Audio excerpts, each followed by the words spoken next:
Mary Gonzalez versus Dorne and Lisa Zarowski, file number 2303624.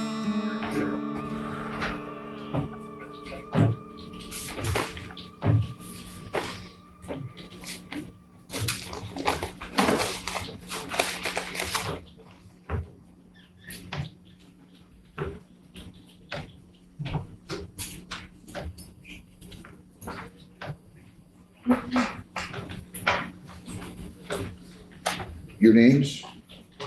Mary Gonzalez. Dorne Zarowski. Lisa Zarowski. Okay, so I'd like to see your proof that you were at urgent care on May 20th, Mr. Zarowski. I didn't go to urgent care, I apologize. You lied? No, I didn't lie. Well, this is what I wrote down. I wouldn't write this down. So Lisa Zarowski failed to appear. Dorne called, said he was on way to urgent care. Rescheduled Dorne for Creditors exam. Defendant to bring proof he went to urgent care this morning. I didn't. Hang on. Lisa issue show cause.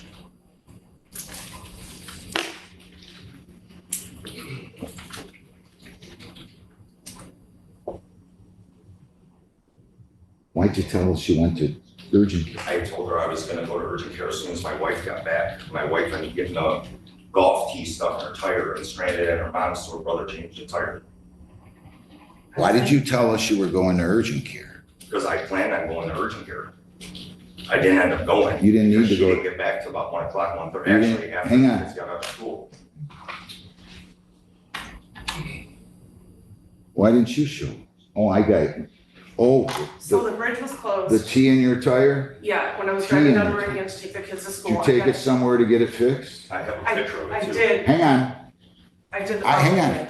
I'm just talking to one person at a time. Yes, we did get it fixed. Hang but on, not that hang easy. on. Where'd you get it fixed? Mr. Tire on Fort Street When did you get it fixed? the next day. I had to go get a new tire. Did you bother calling Ms. Zarowski and telling us that you weren't gonna be here? No. I Too didn't. much trouble to call and tell the court when she showed up? No, I didn't. Folks, this is not a game. You were subpoenaed for a creditor's exam. I have a good mind to lock you up. You start telling people you're on your way to urgent care. On way, that's what it said. I wouldn't write down on way. You told them you were on your way to urgent care, Mr. Zarowski. Don't do this. If you think you're gonna come in here with stories with me, you better find some other judge in some other court in some other country.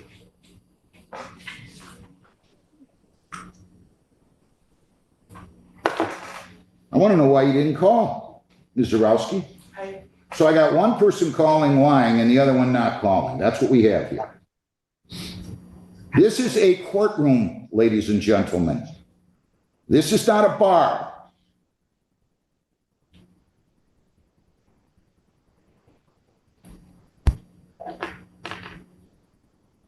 I just am amazed. You know, maybe it's because of my upbringing.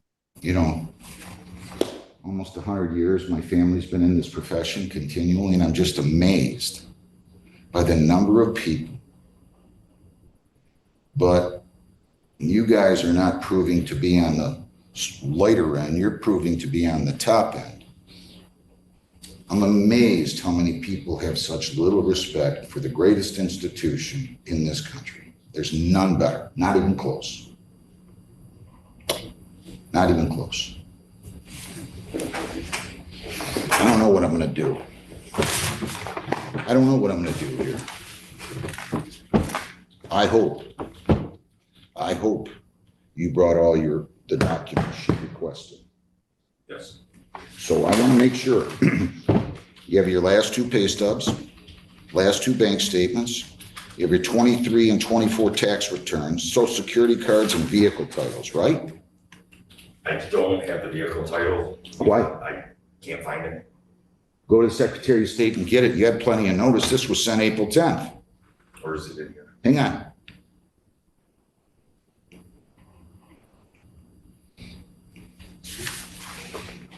can't find your vehicle titles? What'd you do with them? I mean, really, Because we moved since I got the vehicle. what kind of vehicle do you have? It's a 2006 Ford Explorer. And what, you left it in your other house or apartment or wherever you lived? No, it's either in storage or it could be in here. Could be in here. You were ordered to bring it, but you don't take orders very well because you were supposed to be here for that creditors exam. I have it online. Listen.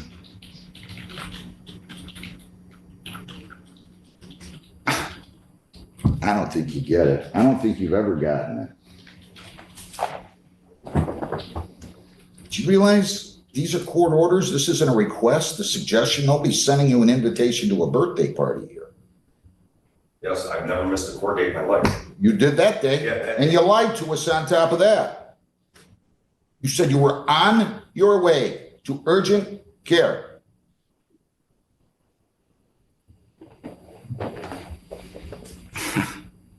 I don't know, maybe it isn't out there yet, but I'd like to think people know that I'm not a game player and I'm not playing with you. I don't know what I'm gonna do. I'll probably issue a show cause and we'll have a contempt hearing. But in the meantime, I'm gonna send you folks back for a creditor's exam. And Ms. Gonzalez, you're gonna be free to ask them any questions. And then you are all coming in here. All of you are coming in here and I'm gonna make sure that everything was taken care of and they answered every single question that you asked. Now, I want you, Mr. Zarowski, and you, Ms. Zarowski, to raise your right hands. Do you solemnly swear affirm, under penalties of perjury, that the testimony you will give in these proceedings will be the whole truth? So help you God. Thank you. So let's see here. I'm gonna trust. So you got a judgment for $13,137.02. I reduced it by the security deposit of $37.50, leaving a balance owing of $93.87.02. Have you received any payments? They paid $5,500 and then just not. I'm gonna let you guys go to, he's gonna take you to a conference room. Again, I wanna make clear, when you're done, everybody's coming in here, back in.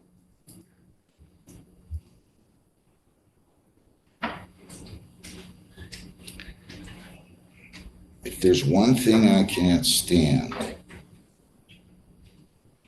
it's people lying here. You don't lie in a courtroom. You want to go tell fish stories? The salmon that you yanked in was 48 inches instead of 19. That's your business. If you can live with telling your friends that, but you do not come in here and lie. Go do the creditor's exam, and then I'll see everybody back here.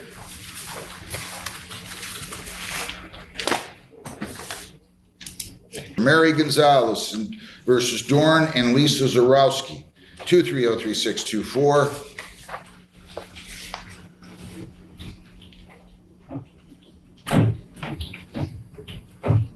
Your name? Mary Gonzalez. Your name? Dorne Zarowski. Your name? Lisa's recipe. All right, were there any problems on the creditor's exam? Yeah. They answered all your questions. Yes. They provided all the documentation. I didn't look at it, but yes. Why didn't you look at it? Well, because I want to expedite this and I severed the tendon of my thumb and I write very slowly now, so just trying to make this a little. Well, I'm just gonna make a note. The parties were sworn in. Creditor's exam conducted. What are you guys doing? Are you paying? Did you have an installment payment order? Remind me. We had an install, we were paying her $500 every 2 weeks. And, you know, we were pretty much homeless before August. And then we ended up getting an apartment, which I had to come up with $3,800 down payment plus the first month rent. So that was almost $6,000. And then it's right now we still pay, right now it's $700 a month just in storage We were with our homeless stuff. for 6 months, living in hotels. And so it was like, we just kind of were like falling, you know, paying her and then falling on our face. All right, let's do this. Who's out there? John? Yes, Judge. Can you get me an installment payment order? Look, nobody wants people to be homeless here. So why don't we set up a new installment payment order that you think you can make from there? Can you guys talk about an installment payment? It doesn't make any sense to set payments so high that they can't afford to pay it, Ms. Gonzalez. They offered their payment. I'm not saying that they didn't or didn't. I'm not saying any of that. I'm just saying maybe we need to revisit in light of where they are. We made 11 payments on time. I know you did. I heard that. So what do you want to do? Can you two go sit down and I'll prepare an installment payment order that's acceptable to all? And I say you two, you defendants and plaintiff, come up with an installment payment order that's acceptable to both of you, and I will write it up for you then when you come in and tell me what it is, and then you both can sign it. We can execute a new installment payment order. That's what makes sense to me. Well, they didn't pay their rent, and when I asked them about paying, they never answered me. When they stopped paying on this, I asked them what was going on, they never answered me. I just feel like that if you feel that's better, that's. Listen, I've already made clear with the Zarowskis what I feel about how their conduct was here. I think I've made it clear. If I need to do it again, I will, but I don't need to. They weren't truthful. Where are you working now? Both of you. I work for Rocket Mortgage. Where do you work? I have my own company, audio video company, What's the name of it? Network One. Did you get all of that? Yes. Yes. Well, I offered to come up with a new installment, maybe a lower amount of $250 every 2 weeks. okay. And then, Is that acceptable to you? Well, I try to garnish her wages. To me, that's a little more stable, that they can't just. Well, here's what can happen. If you guys enter into a new installment payment order that's acceptable to everybody, I'll prepare the order. You can double check it, make sure I didn't make any errors, sign it. And then if they miss a payment, you can make a motion, you can file a motion to essentially say, Judge, they haven't paid. Let's set aside the installment payment order and allow me to issue a writ of garnishment on their wages. Okay, I've gone through that one time already. I know. Sometimes things. Well, look, I get it. You tried to garnish your wages, right? Yes, and when I sent that paperwork to her, or had it served to her company, they told me they couldn't find her in their system. Who's she working for? Rocket Mortgage. How can Rocket Mortgage not find you in their system? She told me that. I have no idea. So I know, but did you serve it? What location do you work in? Detroit? I work from home, but yeah, Detroit is my office, but I haven't been in the office since COVID, so. I have 2 letters from them saying they couldn't find her in the system. One that came from AP, which I guess they outsource all this to, and then another. I'm telling you what I think you should do, but I don't want to make your decision for you. It just seems to me that if you guys fill out and agree to an installment payment order and with the understanding that if they don't make a payment, you can move to set aside the installment payment order, then you can garnish wages again. You can garnish his company. But it just seems a little bit cleaner. We don't want anybody being homeless. I mean, I don't like the fact that somebody hasn't made a payment and got so far in arrears here, but that's my take on it. So if you guys want to do that, you can. If you guys want, you can agree to it right now if you want. I got an order in front of me I can write. You can go ahead and tell me the dates and how much you think should be paid. Are you saying you can pay $200 bi-weekly? That's more doable than 500 by people, definitely. Yes. Well, that's my frustration is I I know. contacted them and asked them what's going on. Listen, you do what you want. I'm not telling you what to do. I understand your frustration. This happens all the time. So you do whatever you want. It's not my decision. I'm just trying to help the situation here. Maybe I am, maybe I'm just sticking my nose in where it doesn't belong. But rather than chasing them around with wage garnishments, this might be. I'd rather do 250 every 2 weeks, that's 500 a month, and it would be less than 10 weeks, or. She said we only offer about 4,000. Yeah, so that'd be about, Yeah. so you're looking at about 8 months, I get it. Right? If they're collecting 500 a month and they owe 4,000, that's 8 months. You tell me what you want me to do. Okay, we can try that. Okay, so I I'm have just, additional fees that I had to pay for all the server, getting the process server, filing fees. well, you're entitled to that. So- Now, wait a minute, I'm just gonna indicate, defendant filed the oral motion for installment payments with this court today. You're making a motion to change the installment payment order, correct, Mr. and Mrs. Zarowski, Yes. ma'am? Yes. Sir? Yes. All right, now, I'm gonna let you pay $250 every 2 weeks, and you tell me when you're going to start this.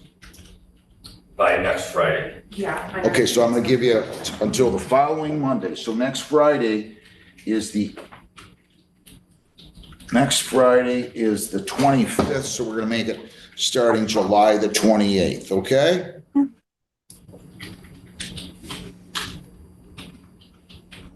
All right. Mr. Zarowski, Ms. Zarowski, don't play games with me again, okay?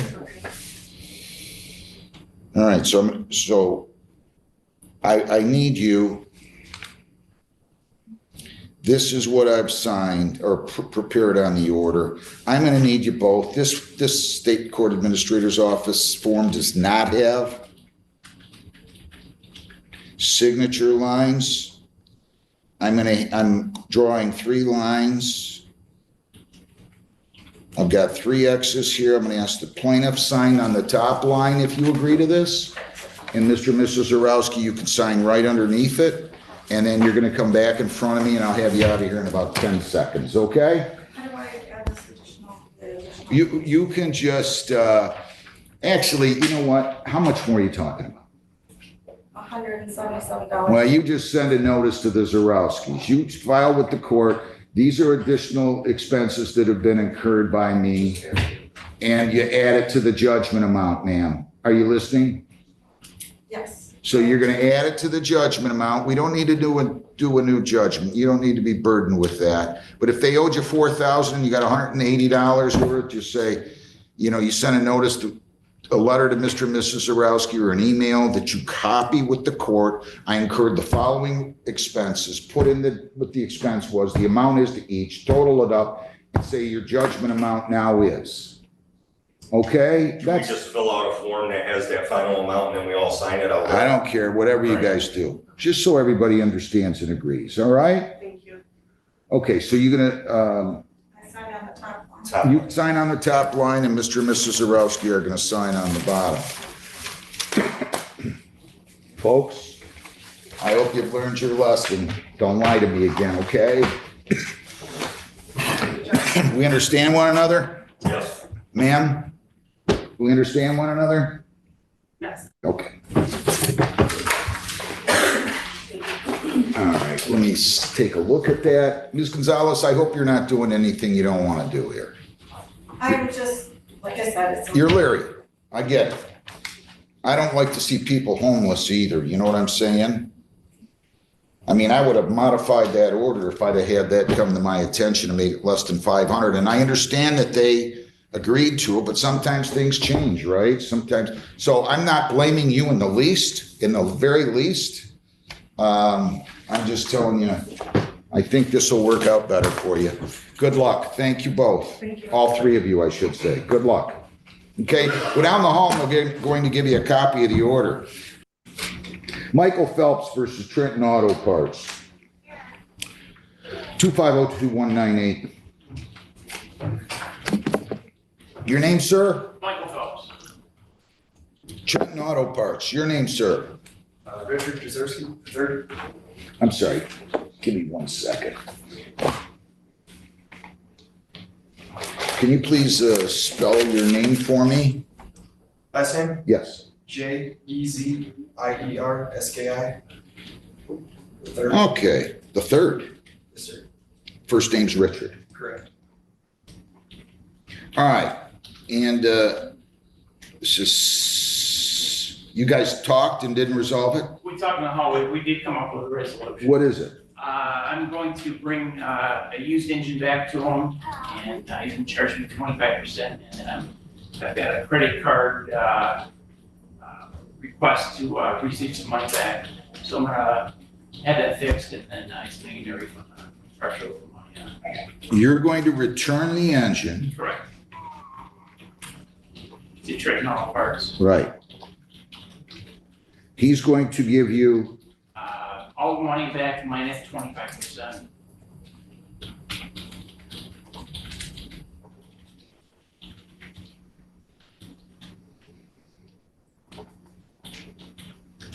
so the claim is for 1101. So essentially, he's going to give you back, let's just call it,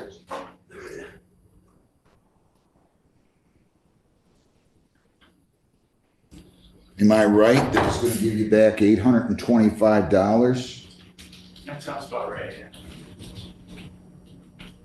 That should be, I mean, we could make it 25 cents too. That's 75%, or 25% of, is that what it is? Yes. I think we should prepare a judgment. Give me a judgment, please. Or is Judge, there, I thought I sent those down this morning with the docket. do you have any? I do.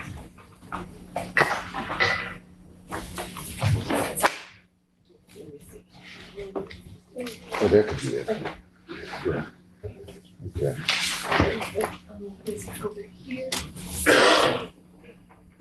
You don't have the check now, do you? What is it? You're gonna give him a check, right? So I tried working it out with them. There's a restack fee on the engine. That's what we're talking about now is I'm charging the restack fee, but I want him to remove, you get a charge back on his credit card for partial payment.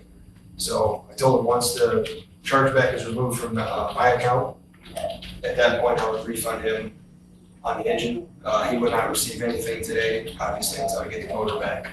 So he's got the engine still in his place. I'll get to receive that.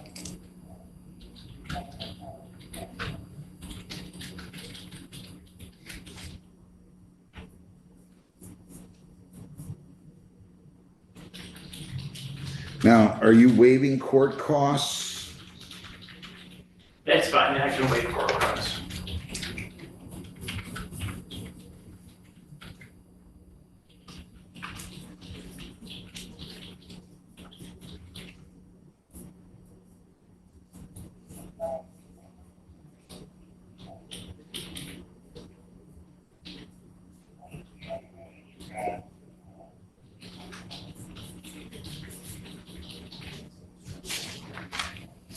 I'm gonna fill something out for you.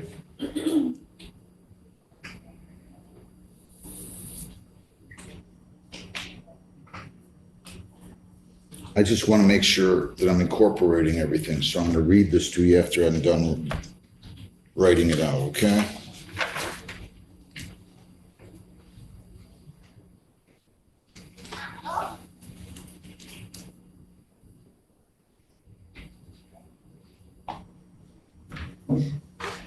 I'm gonna let the two of you take a look at this.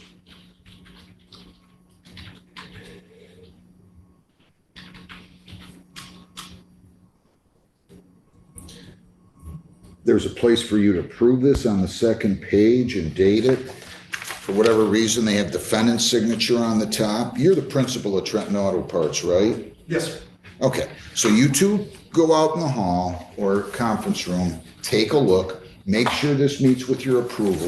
If it does, sign the back of it, date the back of it where it says you're the defendant, obviously, and I'd like you to sign president or whatever your title is because it's a corporation, right?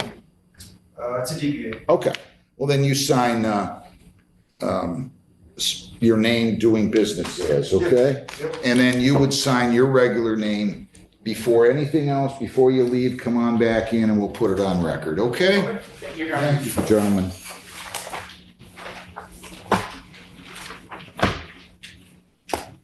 All right.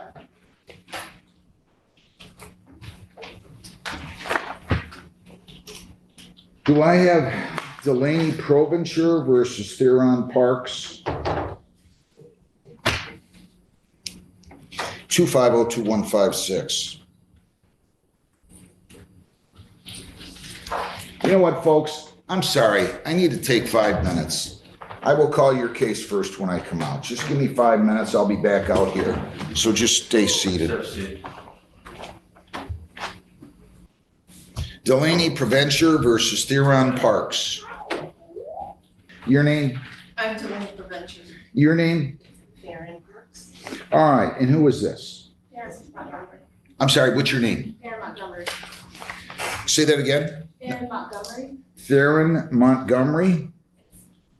All right, now listen. You two, you need to keep your voice up, okay, for me, everybody, please? By proceeding in the small claims division, you're giving up certain rights. Each of you are giving up the right to appeal my decision. Each of you are giving up the right to hire a lawyer, to demand a trial by jury, and to the extent that you may be entitled to it, you're giving up the right to seek in excess of $7,000. Do you understand that, Ms. Preventure? Yes, I do. Do you understand that, Ms. Parks? Yes. You don't have to give up those rights. If you do choose to,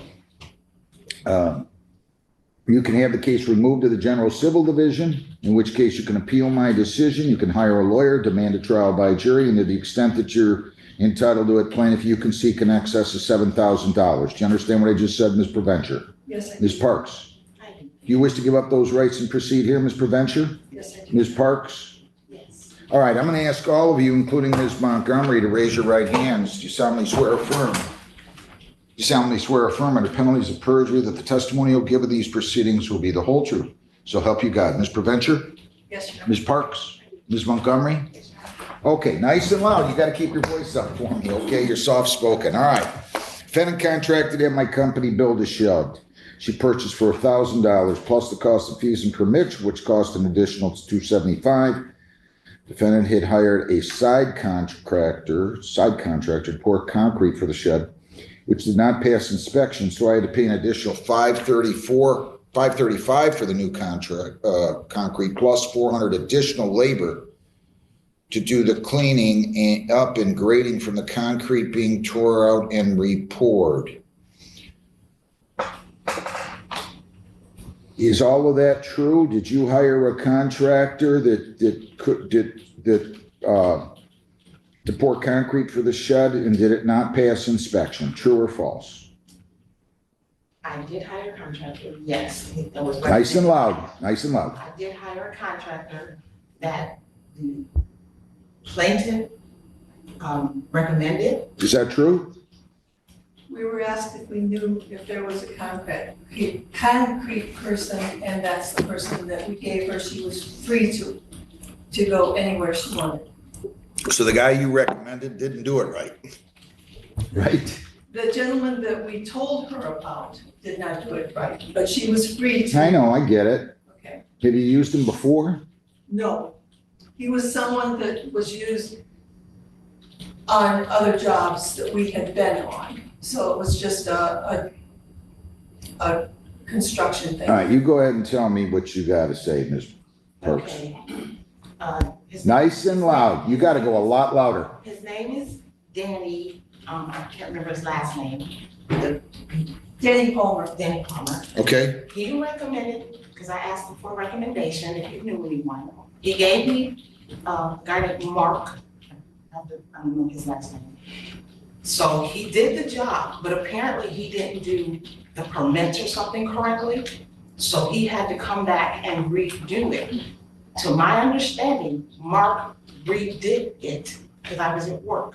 Danny Palmer? Yes, And then tell me that again. You kind of lost me. Danny Palmer, you hired to do the work, right? I hired him for the shed. He's a carpenter. Okay. And he recommended Mark, who has a company who does cement work. So Mark did the cement. He didn't get, I guess, the approval or whatever he was supposed to do, which was included in my estimate in the contract with him for me to Mark. Mark what? What's his last name? have to look it up.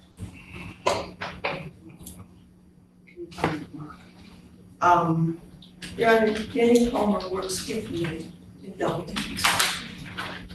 So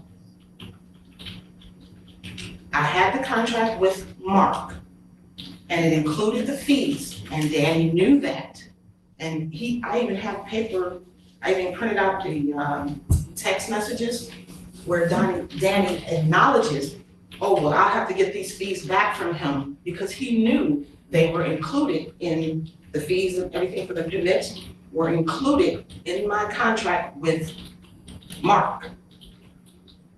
And we had already agreed. So somebody who worked for you recommended this Mark gentleman. Danny Palmer Right.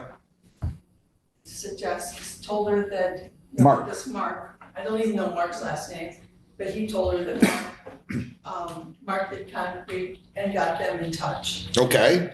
And they took everything from there. I had nothing to do with the concrete until the inspection was denied because it was put too close, because it was put too close to the easement line. And so. What city was this in? Brownstown Township. All right. So the inspection was denied, then what? So it had, the inspector told me that It had to be redone. it had to be redone. And so that's what Danny told Ms. Parks. And so, it had to be redone, but the guy's like, I'm not doing it. We had nothing to do with the contract. Wait a minute, slow down. They said it had to be redone. Mark didn't want to redo it. Mark didn't want to redo it. But, Danny told him, it's like, we've got to take care of this lady, okay? Okay? So, it ended up that the concrete had to be torn out. Once again, Who did that work? Mark came out and redid it, Mark came out and took out the concrete took out the concrete. and he poured the But I- cement? But I had to pay for the concrete, Okay, okay? okay. I had to pay for the concrete, I had to pay for getting the permit for the concrete, because there was no permit pulled. And so I paid for the permit for the concrete, I paid for the concrete, I paid for cleanup, I paid other people. Who did the concrete? Mark did the concrete. So Mark, who had referred, I see, so you still got Mark to come out and do it? Yes, but I had to pay for the concrete because he said she hadn't paid him the first time. Did you pay him? Every penny. Yes, it was a $3,000 contract, and I paid him the $3,000. And Danny I even printed out all the text messages from Danny, and one of them states, Mark would have to pay for the cement part and the permit and everything because he knew that I had already paid for everything. I took care of everything until the city sent me a notice saying that I was gonna be fined $100 a day because they didn't do it far enough off the easement. So they had to come back out, he had to come back out with it's called Mr. Crete, and all I had was Mark. So you paid Mark $3,000. Yes. And. Hang on. Oh, I'm sorry. And you paid Mark again? No, I didn't pay Mark, I just paid for the concrete for the second floor. Well, you also paid for permit fees, I right? also paid for the permit fee. How much did you pay Mark? I didn't pay Mark anything. I just paid for the concrete. Well, I know, but how did you pay for the concrete? Did you pay it through your company or did you give it to Mark? I paid for the concrete through my charge card. Okay, how much was that? It was $535 from Wallace Concrete. And then you paid, hang on, and you paid the permit fees of how much? I paid $75 for the permit for the concrete. All right, so you had essentially out of pocket with regard to the concrete, you had $610. Is that true or false? I'm gonna say yes because I don't have a calculator on top. Well, 525, were you at didn't you say 525 and 75. I thought you said 535. And 75. That's 610. Yes, So you paid 610 out of pocket. Why should she have to pay that? She already paid the guy. Okay. The thing of it is like, And do you have any reason to dispute that she paid this guy? I never, me? I'm asking you I- if you have any reason to dispute that she, the defendant, paid this guy. anything I can say would only be hearsay, Your Honor. Well, I don't know that she paid him. I don't know that she didn't pay him. okay. All I know Do you is want to go what call I- him up and find out if she paid him? I don't even have a phone number for him. Did he never told you that she paid him? He told Dan Palmer that she didn't pay him. He told Dan Palmer that she didn't And pay him. Dan Palmer was here, but he had to leave to go to go work on a Do you job. want to go have Dan Palmer log on to Zoom? He had, oh, Your Honor, there's no technical gene in Dan Palmer, so no. Okay. He would not have any way of knowing how to do so. And you're promising me, you're under oath. I am under oath. No, I'm looking at her now. I'm looking at her. Oh, okay. Okay. You're promising me, you're assuring me, Ms. Parks, that you paid Danny Palmer $3,000. I paid. Mark, I misspoke. Mark, $3,000, right? Yes. What are you looking for on your phone? I'm trying to look and see if I have a check under my account, under my, in my, electronic payment thing, and see if I can just. How much was the contract between you and Ms. Parks, Ms. Preventure? We were going to charge $1,000 for for putting up the Shed. shed that she had purchased. Did she pay you? No, plus the additional fees of $250 For what? for the permits and fees that were required for Brownstown. For the concrete? No, not for the concrete. For the shed? Alone, yes. Okay. You agree that you at least owe her that, right? I did, and I had a check for him the day he came for it. And I had also told him since January, I've been telling him, I need my receipt for the jobs he had done. And Who you talking about? Who's he? Danny, Okay. he had broken a door, which I have a picture of. And I said, I still need that door fixed that you broke when you were installing it. He kept saying that he didn't have the receipt, he was in his car, in his truck, then he said his wife had it. It was always since January, I can't get that receipt. I said, okay, please bring the receipt, every time I talk to him, please bring receipts, please get me the door. Then I said, okay, make sure when you come to get the check, don't forget to bring the receipt for the door and the receipt for what I'm about to pay you now. He came there completely empty-handed, and I asked him, I said, well, where's the door and my receipts? The door to the shed you're talking about? No, the door for another job, but the receipt for this job. This was something else. I'm only here for the shed. So the receipt for this job, he refused to give me a receipt saying that I'm paying him and the door that he broke before. And I'm like, What door? all I want is the receipt. Your Honor, he had done other work for her that was not part of this.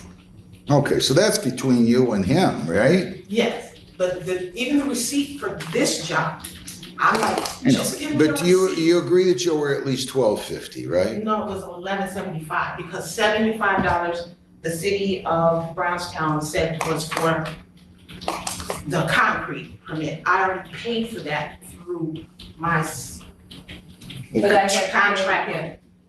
That's not my fault. I paid for that through Yeah, my but contract. this guy didn't work for her. The cement contractor did not work for her, Yes, right? but she's saying she repaid for a cement receipt that I already paid the cement contractor to pay for. There was never a permit pulled on the concrete at all. If there had been, then the inspector would not have allowed them to set it back as far as they set it. It was too close to an easement. Yeah. I've got a copy of the plot. How do you get to $2,210 on That this? includes the concrete, what I had to pay to do the grading and stuff after the Did she contract. ever convey to you, Ms. Parks, ever convey to you that she'd already paid this gentleman the $3,000? No, I never knew that. Danny, I never spoke to her. This is the first time I've ever seen her. ever. Danny. But Danny worked for you, right? Danny works with me. Did Danny come back and tell you $3,000? No, Danny came back and said that she hadn't paid Mark anything. This was back in January when they weren't even supposed to report anything. And you assure me you paid $3,000? Yes, yes, I definitely. Now, he's your employee, though. Who, Mark? Yeah. No, Mark is nothing. Mark- Wait a minute, slow down. I'm sorry, I'm getting confused between the Mark and Danny. Mark, Mark is nothing to me. I know, Danny is your employee. Danny And she works with assured me. Danny that she paid, she's saying she paid $3,000. She says she told Danny. Did you not tell me that? I told Danny, yes, that I had paid him. And did Danny ever convey that to you? He worked for you. No, he did not because I wasn't part of the concrete. He was just trying to work with her in getting her concrete done so that we could do the shed. That's the only thing we had to do with the concrete until I had to pay to report the concrete. And I had to get a permit to do it because there had never been. You guys should have brought in this guy.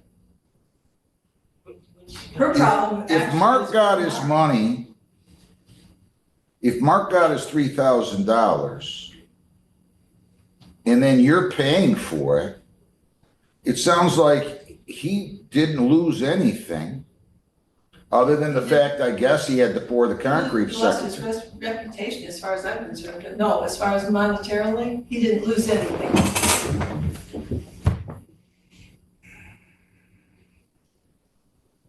Your Honor, I would be perfectly happy if I could just collect for the shed and the permits that I paid for. And that's $1,250, right?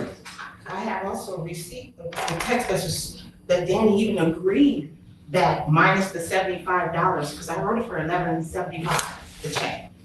Because, that would be minus. I don't know why she isn't entitled to that. And then the shed is already falling apart. When we had that wind, it blew off. That's not our problem, sir. She bought the shed from Amazon. You didn't put it together. It was put properly. together per instructions. That's not before me here.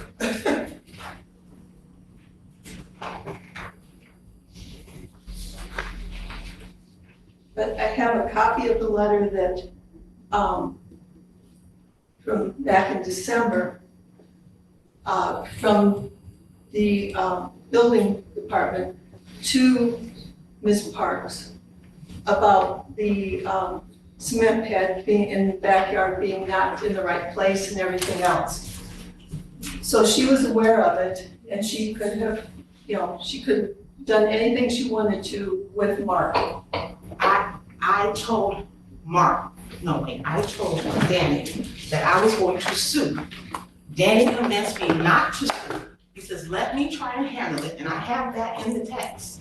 Let me try and handle it, we talk to Mark and see if we can come with some resolution. I never asked him to go and pay for things that I'd already paid for. Like I said, Your Honor, I would be perfectly happy. I know. And I think that's fair. Judgment is for plaintiff, $1,250. You also paid a filing fee of $88. Did you have any other out of pocket? No, sir. $1,338 is the total. You got to remember something. She really didn't have anything to do with that. She didn't hire the contractor, you did. Yes. I'm just telling you, this is fair. Can you pay her now? I can pay, but I still don't get a receipt for it. I don't get Your Honor, the I- receipt. Hang on, slow down. Slow down. Everybody slow down. Ma'am. You're saying, wait for me to finish. If you pay her the check, that's a receipt. What do you need a receipt for? Because Do you have a check right now? I can write the check. Can you write her a receipt right now? Can you write her a receipt? I'll write it right on this kind of. Yeah, you guys, come on now. Let's not act like 9-year-olds here. You guys can figure that out. You're gonna pay by check. She's gonna write your receipt. I'm entering a judgment. You can go down the hall and take care of that. If there's any problem, you two come back here, okay? Could you give me that number again, please? $1,338, because I'm charging filing fee she's entitled to her filing fee. So it's $12.50 plus the 80. Okay? Thank you all. Thank you, Your Honor. All right, now, St. Louis. Ronald St. Louis. Oh, wait a minute. Let me get you guys out of here.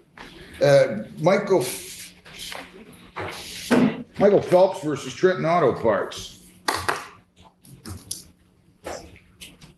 Your name? Michael Phelps. Your name? Richard Jazarski. Can you hand that up? Did you guys sign it? Yep. Any problem with it? No. Hand it up, I'll sign it, and you'll go down the hall and you'll get a copy of the judgment. One thing is though, just on, if we could, refund won't be processed until he contacts his credit card company removing the chargeback. How do you want me to word it? Refund? Refund will be processed. Hang on, slow down. Will be processed.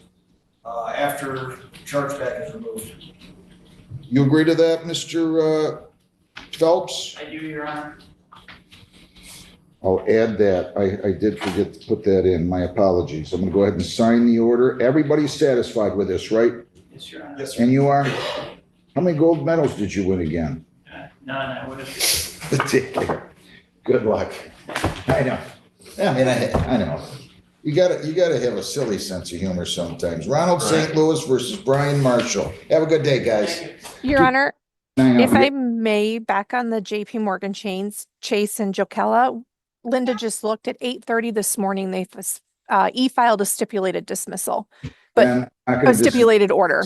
Make sure you change that on the paperwork. Come on I up here. will. St. Louis versus Marshall. Your Honor, Mr. Scanlon at 10:13 this morning filed an appearance and a demand in order for removal. He is on Zoom, but he's indicating he's on another court at the moment. He's appearing for who? For me, Your Honor. Wait a minute. Turn that podium toward me, will you please? Toward me. Turn it the other way. There you go. What's your name, sir? Ronald St. Louis. And your name? Brian Marshall. Where's the demand for removal? It was just e-filed at 10:13 this morning, so it's in your box, but you don't physically have it. All right, guys. I didn't know, or I wouldn't have made you stay here. What's your name, sir? Carlos Velasquez. They have the right to have the case removed to the General Civil Division, Mr. St. Louis, and that's what they've done. So he's got a lawyer now, and you can hire a lawyer if you want. I'm just telling you can. They have the right to do it. This isn't my rule. I don't make rules. They have the right to do it. So you can if you want. I'm just telling you, now that it's not going to be in the small claims division, the proceeding becomes much more formal. You can hire a lawyer. You can demand a trial by jury. You could seek in excess of $7,000. If you think you can prove that you're entitled to it, and you can appeal my decision. Do you understand that? I do. So all I'm going to do is sign the demand for removal. We'll set it for a pretrial. We'll give his lawyer notice. You can hire one if you want. So on the tools that he's stolen from me and he's keeping, I can now go after him, which I didn't want to do. He's my stepson, and my ex-wife was his mother. It was explaining what was going on between him and his girlfriend. Criminal charges for theft. Well, you do what you got to. So, Hang on. Do I have the Hang right on. to do that? You can do whatever you want. Go talk to the police if you think there's a theft here. Yeah, okay. Absolutely. But I'm not sending you over there saying to go No, I just, if I have the right to do that. That's all. If there's a theft, you always have the right to file a criminal complaint. Yep. Okay? Yep. And we'll send this out. We'll give you a pretrial order. All right? You got it. Thank you very much. All right. Good luck.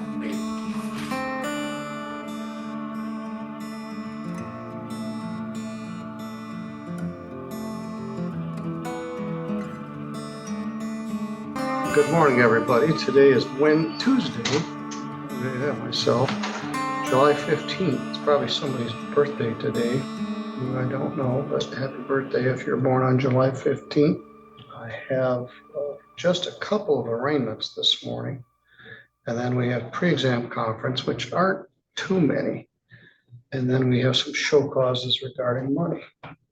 So it's a beautiful day and great to be alive. I agree.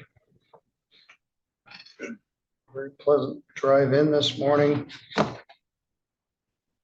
And we're ready to go. I'm not sure who our defender is today. Summer is too short. Several of the people I'm seeing today are on probation or recently were convicted of charges. People quit doing dumb stuff. Our caseload will go down considerably. Had 99 people in the jail this morning. About 6 managed to get arrested last night. Magistrate will be dealing with those through the morning and the afternoon. I don't think I'm going to get any of those. We have 2 here. All right. We still have Michelle, but Deputy Tyler and Deputy Ross are both gone. Ross went back to the jail and Deputy Tyler went to 3 Rivers. So I get some new people here. She drove here? Yeah, she parked right behind Judge Patterson. Okay.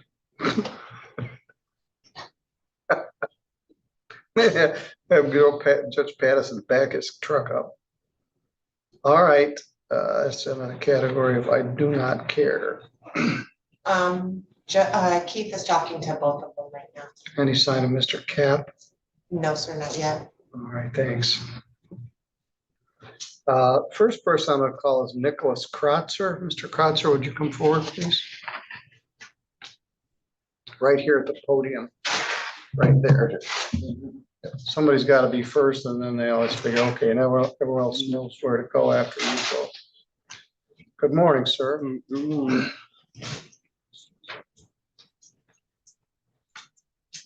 You're charged with malicious destruction of property by injuring a window at Armstrong International over on Maple Street. I've screened my blank. It's alleged that it was worth more than $200, but less than $1,000. It's a misdemeanor. It's punishable by up to a year in jail and a fine of up to $1,000. You came by on your bicycle and allegedly threw a brick through the window at Armstrong's. Armstrong's building comes right up next to the sidewalk. I asked him why he threw the brick and he said he was mad. I asked him what made him mad. He said he didn't know, it just happens. Okay.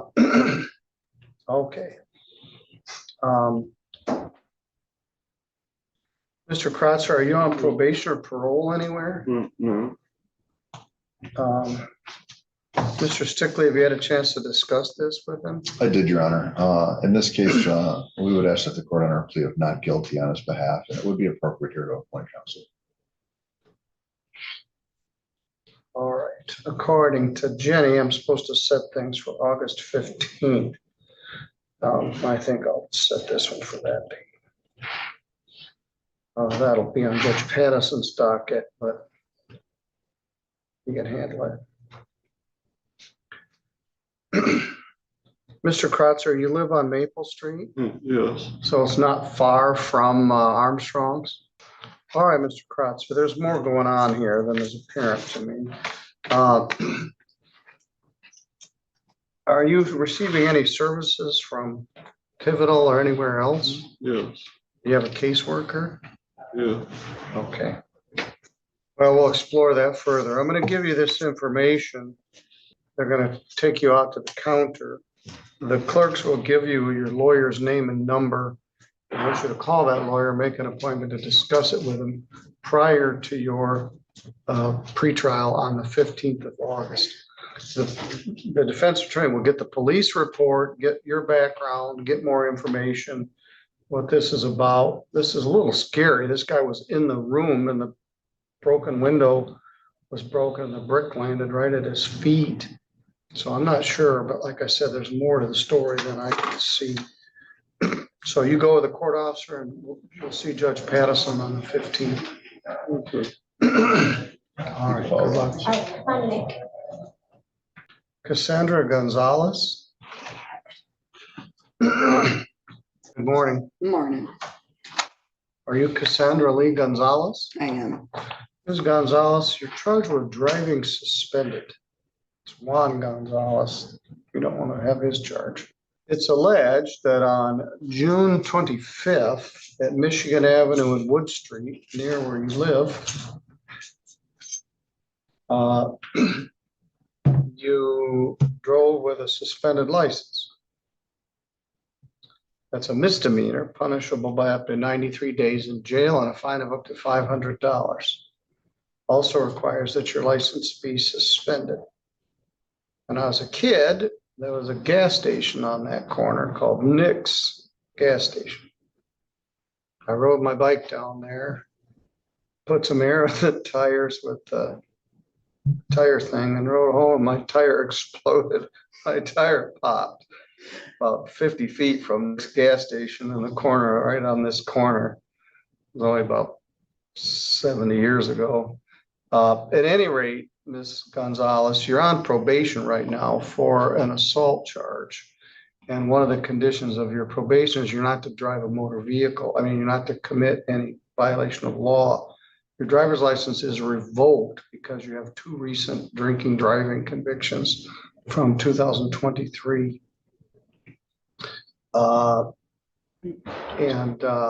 So there's a ramification that this could be a violation of your probation. And you're under the category, the same category as Mr. Cap, I just don't care, IDGAF. You drove to court here today. Your driver's license is revoked.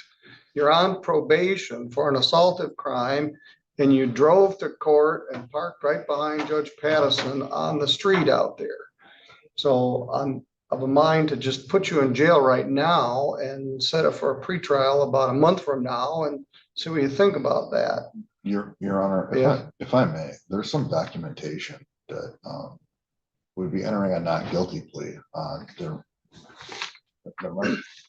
unless the court has a master driving record that has some other information. We have some information as well that I have reviewed before. All right, well, the driving record I see says that she is revoked, 306 East Michigan Avenue. She has a drinking driving conviction impaired in Kalamazoo County on April 11th of 2025. And she has a previous driving while intoxicated conviction. Permission to approach, Your Honor. Yes. She got 2 convictions on the same day. Not to pre-litigate the case, but just for the purposes of bond, I think that there's some. I think that this is a situation where certain letters get sent. No, well, okay. Perhaps in the wrong order. Laura, could you get copies of these for me? She gets one letter telling she's suspended, and she gets another letter telling her she's restricted. Correct. One, the restriction is from the impaired and all right, so she may be confused. Well, I'll tell you here, your driver's license is revoked. You can't drive. Despite what you may believe here, you can't drive. You were revoked June 13th of 2025 through indefinite. It's possible she doesn't have that yet. Your Honor. That is possible.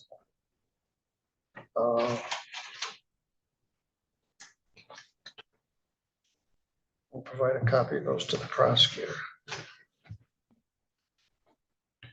All right, set attorney pretrial for 8/15. That'll be in front of Judge Pattison, and that's probably just as well. He's got your probation. As of June 28th, your driver's privileges are revoked. So we'll get a lawyer for you. There may be reason to see why you may have been confused. All right, you're good to go. But I need my She knows papers. those original papers, though. They'll get it for you in a second. Oh, yeah, well, yeah, you need to keep those, we'll Yeah. get them for you, but I want the prosecutor to be able to see them too. John Cap. Just take them all out to the counter, yeah, she's out there now. Good, thank you. Good morning, sir, are you John William Cap? Yes, sir. Mr. Cap, when I was talking to you last Thursday, you neglected to tell me you had a new ticket from the 28th of June. My grandma had just passed on the 5th. I've had some shortcomings and made some bad choices. Yes, so you were driving on June 28th, East Street and Kelsey Street. Failed to use your turn signal and I gave you a ticket for driving suspended second. This is under state statute, so I don't think it creates a conflict for you. I'm talking about, you don't need to keep giving me your money and then you're friggin' driving around Three Rivers. I think you're invisible. You also got $3,021 worth of other unpaid fines and costs and restitution. So this one is set for an attorney pretrial for August 1st. Poor Mr. George just stuck to this, but I'm gonna show a not guilty plea and set it for the same day. I do think you got to the point where you just don't care anymore. It's like, what else are they gonna do to me? So you just keep doing it. Well, That's totally not. fool around and find out what we're gonna do to you. I've been having my stepmother drive me everywhere I need to go. All right, I've that's, been making totally not getting. keep doing that.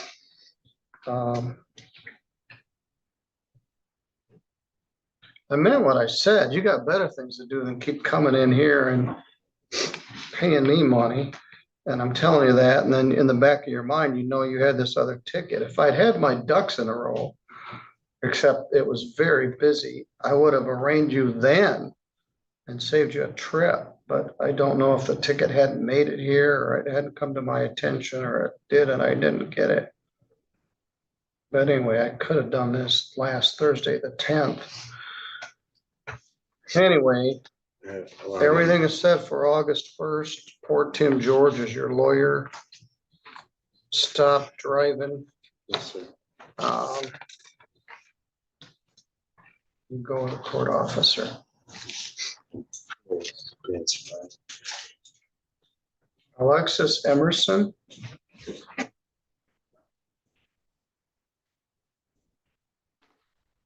Good morning. Good morning.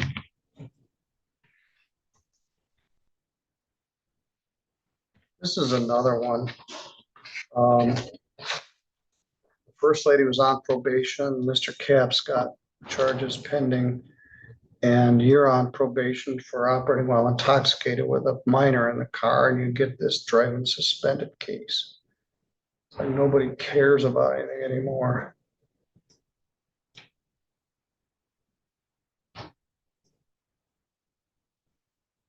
I did have a hardship that I was approved that I have signed by the judge. All right, maybe there's more to this. Yes, How'd you sir. get here today? I actually got my kids back. So the girl that's watching my kids right now before work, she dropped me off and they're playing while I'm here.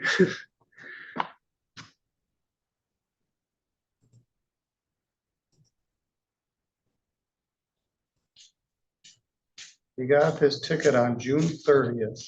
Yes, Your Honor. Mechanic and 8th Street driving suspended. I got pulled over right in front of my house right after I left court, which is allowed on the hardship license. Well, we'll find out. Your driving record says that you are suspended as of the day they ran it, July 2nd.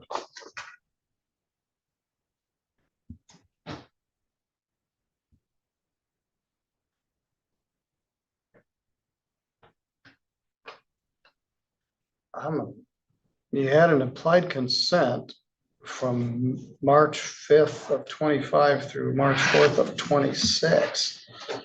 suspension followed by a restricted license from July 30th. This looks to me like you're suspended 2 different ways. This is the form that I had in my car when I got pulled over for not having insurance, but I had insurance and the car's registered. That's why they pulled me over. What's the date of this? It was mailed to me on June 9th. I went to court May 30th. Secretary of State shall issue a restricted driving privileges. Laura, I need another copy of stuff. This was June 9th. They ran your driving record on July 2nd. None of this shows up there. I'm not sure Judge Stutzman even had the authority to supersede an implied consent suspension, but again, If it's a first suspension, Your Honor, that is the form that a circuit court judge can use to give a restricted after a violation of a first consent. well, then she's also suspended for the charge. Well, that's twice this morning, Miss Emerson. We're confused by conflicting signals from the driver license appeal division. I can see why you would believe, I don't know what the answer is. I don't know whether that order applies. As of July 2nd, Shayna, could you run a new driving record for me on Alexis Emerson? Let's see if any of that stuff has hit her record by July 15th.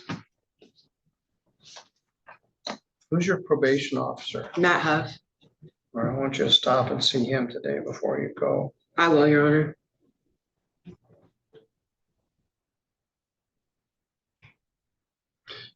Keith, should I appoint an attorney or just set a Thursday pretrial with the prosecutor? I would start with a Thursday pretrial with the Because prosecutor. if she's correct, Yeah, she has an absolute, 100%. it's not, I'll reduce it to something else. Correct. She ain't guilty of anything. Correct. If she's not correct, then she has a lack of knowledge defense. Yeah. But it isn't you either have a restricted license or you don't, Okay. and I can't tell. Who's handling pretrials that day? I haven't set a day yet. Oh, I thought you said, we're not going with All right. Keith or whatever. Go ahead and, Your Honor, it probably would be appropriate in that case. Go ahead and appoint counsel. I don't have a problem with that. All right.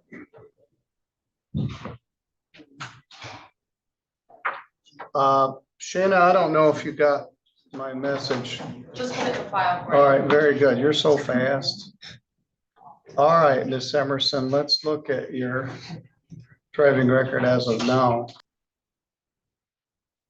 All right, as of July 15th, it still says you're suspended. Did you show this to the officer? Yes, Your Honor.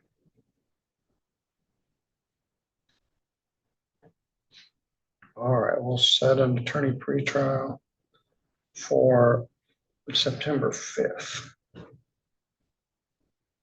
At 8:30, I'll keep this on my docket.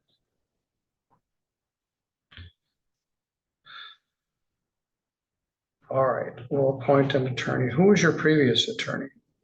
David Mr. Moore. Yes, Your Honor. Well, you can hire Mr. Moore if you wish again, but let's see if we can sort this out. What the court order says and what the driving record says as of even today, you're suspended 2 different ways. You're suspended on implied consent and you're suspended for the charge. Implied consent is a year, March 5th of 25 through July 7th of 25. You had a hearing and lost. Then they suspended you further after you were convicted. Suspension following restriction from July 30th through October.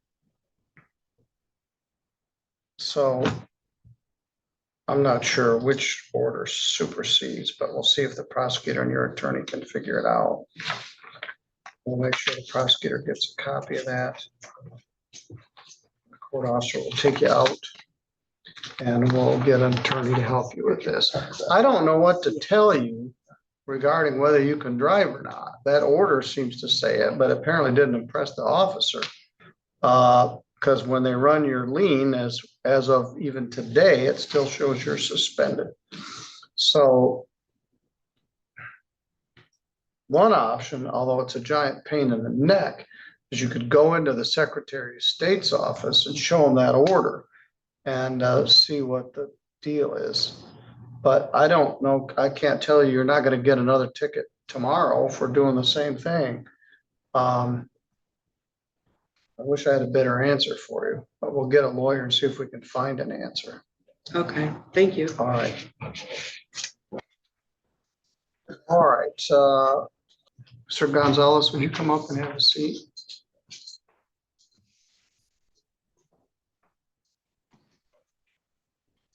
Thank you.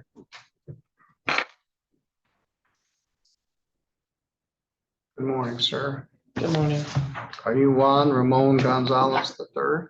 Yes, sir. And you and I have met, but I need to identify you for the record. I don't want you to think I forgot who you were, but I need to make sure the record shows who we're talking to. Mr. Gonzalez, you're charged here with malicious destruction of property, a TV, a laptop, and a door that belonged to St. Joseph County Community Co-op. Which I'm not proud of. Yes, I think that's the clubhouse. We made an assault upon Sherry Boughton, who I believe is a staff there, with a chair. That's charged with assault with a dangerous weapon, felonious assault. You're here with your lawyer, Mr. Luke Knopfinger, also Chief Assistant Josh Robert is here. Mr. Robert, what's the plea offer here? The offer is here for the defendant to plead to MDOP 200 to 1,000. The other charges would be dismissed. I'm ready. One, I'm not gonna sentence you today because I need more information. So if I accept your plea, I'm gonna set this out for sentence. You had that other incident in Sturgis where you lost your temper and you're on the balcony, and then we had something else, and now we have this. And so I want to get information from your caseworkers and your probation officers and find out what's going on. So to understand, if you do plead today, I'm going to set it out for sentencing on a different day. Understand? Yes, sir. All right. Anybody threaten you to get you to plead to this? No, they didn't. Or promise you anything? No. And thank you, Luke. You signed your advice of rights, acknowledging by entering this plea, you're giving up your right to have a trial. You understand? Yeah. All right. Tell me what happened. What did you get so mad about this day? Well, lately I've been having medication switch ups. So things have been a little rough. Do you remember what you were mad about? No, it just kind of came out of nowhere. At the moment, we were having a conversation about what I did wrong a couple weeks before that. And I agreed that I was in the wrong, and they just kept hounding me about it while I offered for them to take me back home to get me out of the office, but they decided to lock the door and keep hounding me. So I kind of just went off. And you punched the TV and flipped some tables and stuff? Yeah, and I pleaded and begged them to take me home. All right. We'll get more information, but did you break the TV and some other stuff? Yes, sir. And I'm not proud of it. Are you back at the program or are you excluded right now? They kicked me out.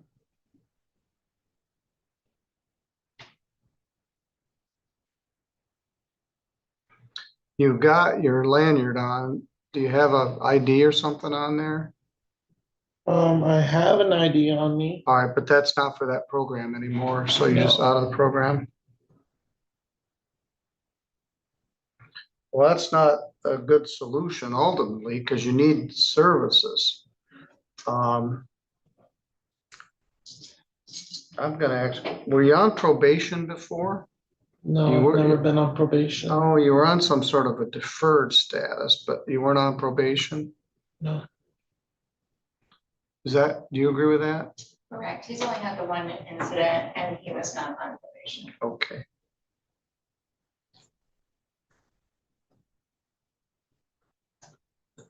I'm gonna get a pre-sentence here. This is not straightforward. Ultimately, we gotta figure out what to do with you. I don't wanna just leave you floating like a cork without any services. Are you still under pivotal supervision? Are you getting your meds and stuff? I'm getting my meds, but I'm not under pivotal supervision anymore. Where are you getting your meds? Go ahead, Mom. He does get service through Pivotal. Okay, It's the lack, there are no other services in the county for like. yes. Yeah. Well, those are things I want to explore. Mr. Gonzalez, what kind of things do you like to do? Play video games, go fishing, see movies, hang out with my family. These are all good, clean fun. I'm gonna need you to sign a release. I think we may have one, but from Pivotal. Well, let's pick a date here that works for Mr. Nossinger. I'm gonna be gone for a little bit on a trip. And so let me see if I can find a spot.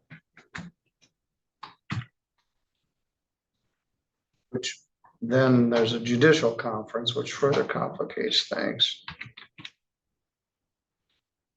Luke, are you available? Jordan is.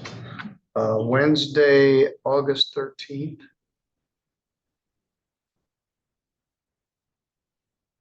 I have a trial scheduled with Judge Pattison. All right.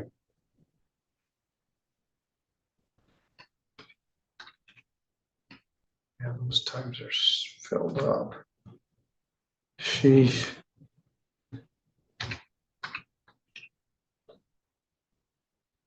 How about Monday, August 25th at 10:30? Does that work for you? Yes, that works. On your bond conditions, they're still in effect. No assaultive or threatening behavior, no alcohol. Take all your medication as prescribed. Sir. All right, you go out to the counter.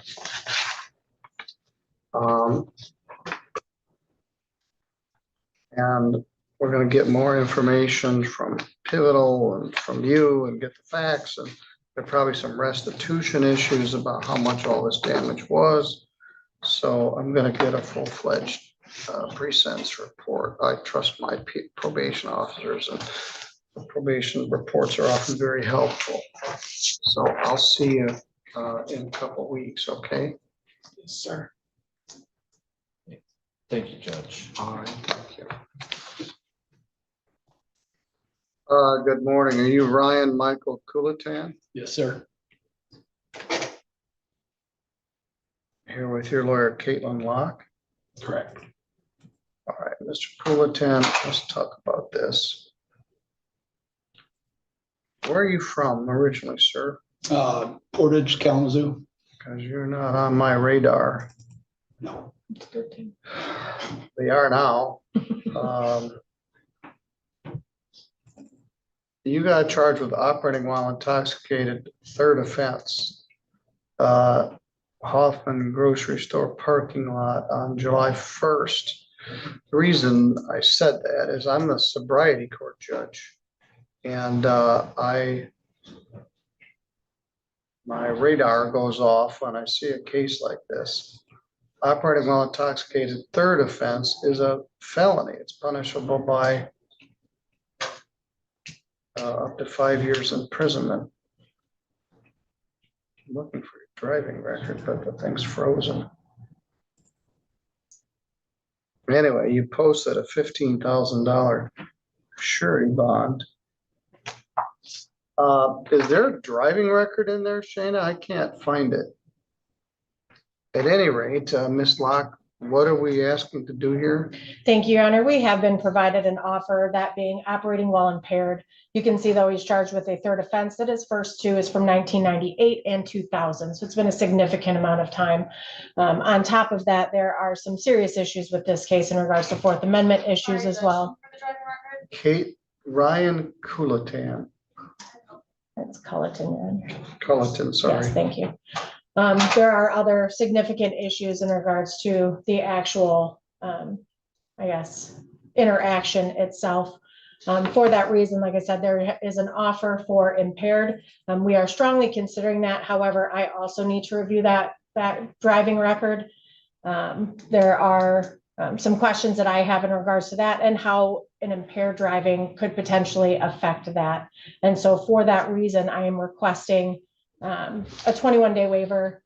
It can be set out for a projected plea, or we can set it out for another pre-exam and prelim just in case. However, I would like an opportunity to review that so that Mr. Koulatn can enter a plea knowingly and understandingly. Mr. O'Bear, you have an input on this? I have no objection. All right, yes, operating while intoxicated, third offense, lasts a lifetime. It didn't used to. In fact, in the old days, an operating while impaired wasn't sufficient to charge somebody with an operating third, which is why we are, all right, which is why we often didn't reduce OUILs to impaireds. But sometime 30 years ago or so, they changed the law, and a prior is a prior. So an impaired can be used to supplement a first offense to a second offense or a third offense. However, in order to be a felony, you have 3 in a lifetime. In order to be a second offense, which is the next step down, a 1-year misdemeanor, there has to be 2 within 7 years, and your priors are more than 7 years old. So a plea offer is to impaired first, which is a very generous plea offer. You still could potentially be on my radar for sobriety court. I don't know the facts in this case. I'm just looking at the bond information. Not good. Passed out in the parking lot at Hoffman Street Grocery. But I don't have any objection to pushing this out. So I'd like to keep it on my schedule. You previously mentioned August 13th. I am available on that day if that date is still open. No, that's a Wednesday, and these prelims. Oh, understood. If we're gonna set it for a plea, I could set it for August 13th. Could set a plea to impaired August 13th at 11. If we aren't there yet, I can set a pre-exam. What are your pre-exam dates? I understand. They're on Tuesdays, and I have the odd numbered Tuesdays. So the 19th. The 19th. That work for you? Yeah. Make it work? Yeah. Okay. 8/19, wait a minute, I'll be at the judicial conference on May 9th, August 19th. Well, there's nothing for it because I've got August 5th. That may be too soon. August 19th. Otherwise, we go all the way out to September 9th.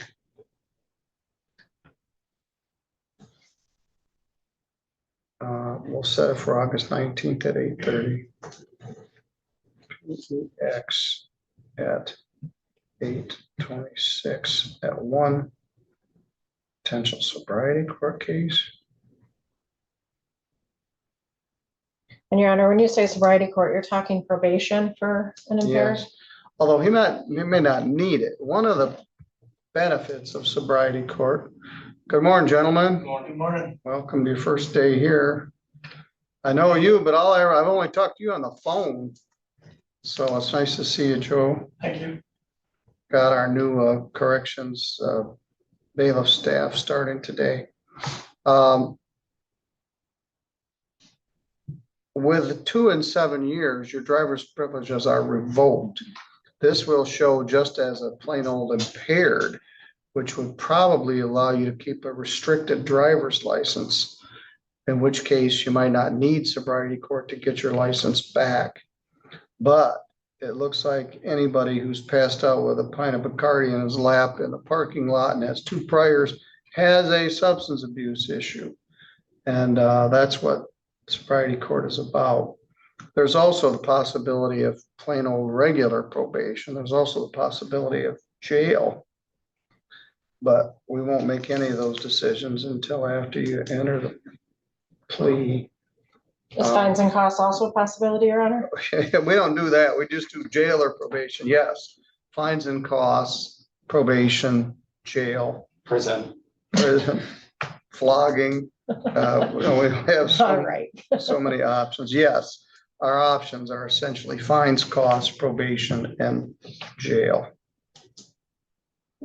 But we'll adjourn this to August 19th. You agree to waive your right to have the hearing within 21 days, push it out to August 19th. Yes.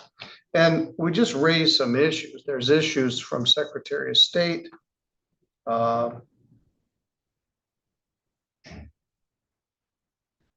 It did appear you did submit to a preliminary breath test. There's the issue of whenever someone's in a parking lot asleep drinking, the question is, when did they drink? Did they drink while they were sitting there? But even still, being drunk in a place open to the public with your motor running is probably operating. So there are some nuances to this that your lawyer understands have to be explored further. So, all right. Judge Pattison will be here on that day, but if it needs to be set for sentencing in front of me, it could be. All right, you're good to go. And just lastly, Your Honor, if we are able to get this resolved prior to for a projected plea, am I able to call your staff and get it on the docket earlier? Yes, we could certainly do it August 13th. Perfect. All right, thank you. Thank you, Judge.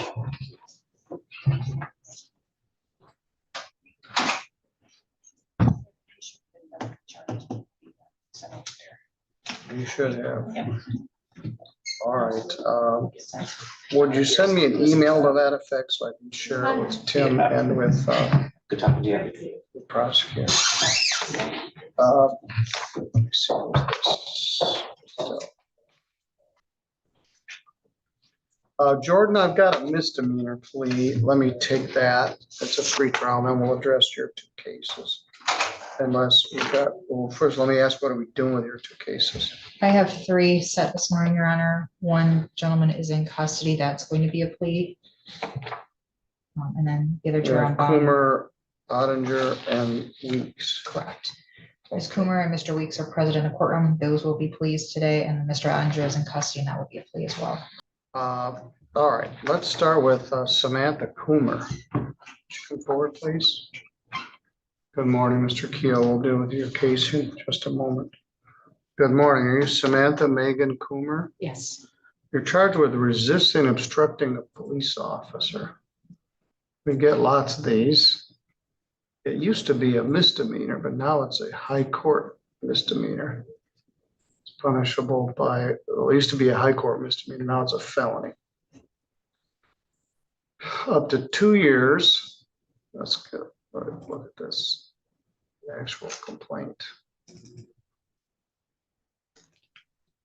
And a fine of up to $2,000. It's alleged that on June 21st that you did batter, wound, resist, oppose, obstruct, or endanger Matthew Borman, an officer with the Sturgis Police Department. Mr. Joshua Robert is the Chief Assistant Prosecutor, and he's here today. Mr. Robert, what's the plea offer here? The offer is for the defendant to plead to a temp R&L. That's correct, Your Honor. It will be a no contest plea due to intoxication and no recollection. I have no objection to that.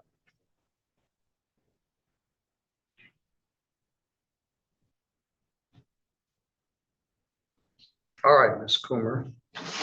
And also Mr. Adinger or anybody else who's here for a plea. Do you understand that if you plead guilty to this charge, you'll be giving up your right to have a trial in front of a judge or jury? There will be no trial. Do you understand that? Yes, Your Honor. If you had a trial, you'd have the right to be represented by an attorney. Ms. Yancey is here with you. You could also hire an attorney of your own choosing if you wish. If you had a trial, you'd have a right to have any of the witnesses for or against you subpoenaed to come to court so they could be questioned under oath. You would have the right to take the witness stand and testify on your own behalf. But you don't have to because you have a right not to testify. And if you did not wish to testify, the judge or jury could not hold your silence against you. And you have the right to be presumed innocent unless the state was able to prove your guilt beyond a reasonable doubt. You understand? I understand. All right, well, let's talk about no contest. People have some confusing ideas about no contest or questions about how it works. By pleading no contest, you don't admit what happened, but you also don't deny what happened. And you would allow or accept that a conviction would enter. And so you'll be convicted. I'll get the factual basis from a bond report or an affidavit or something. One of the reasons for no contest is you don't have a clear memory of what happened. I can't say I didn't do it because I don't remember. Had you been drinking that night? Yes, no. 0.211.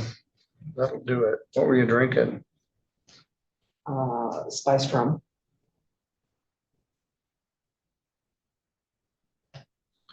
All right.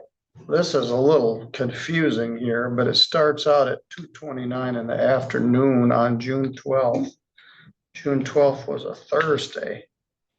June 21st. June 21st, I'm sorry, transposed the numbers. June 21st is a Saturday. That makes more sense. I arrived at the complex when I heard a female yelling and singing racial slurs. She didn't like that because of her and her husband and daughter are African American. Female sitting in front of the apartment 207, they asked her to stop. They were walking back up the stairs and the female threw an empty bottle of liquor at her. Then the cops came and they talked to you, Samantha Megan Kummer. The third time I made contact with Samantha today. So that's not good. Samantha was visibly intoxicated and speaking to members of the fire department. She said she didn't want to go to the hospital. She continued to be loud and screaming to the point that other people in the apartment complex were coming up to see what was going on. At that point, I told Officer Boyard we were going to take her into custody for disorderly conduct. I handcuffed Samantha. She was sitting down, told her to stand up. She refused to stand, but eventually got to her feet. And Deputy Wired and Officer Wired and I then escorted Samantha down the hall to the staircase. She started moving very fast. She started to pull me, told her to stop. I was beginning to lose my balance. Once we reached the bottom of the stairs, Samantha charged me and ran her body into me. And then I pushed her onto the wall and took her down to the ground. She continued to struggle and refused to get back on her feet. Then she was a .211. We took you to the jail. See how long you were in jail. You got arrested on June 21st. You posted bond on June 26th. So you've been in jail for 5 days. It says here you work at Stryker Corporation. No. That's what the booking sheet says. Employer Stryker. Where do you work? I don't right now. Where did you last work?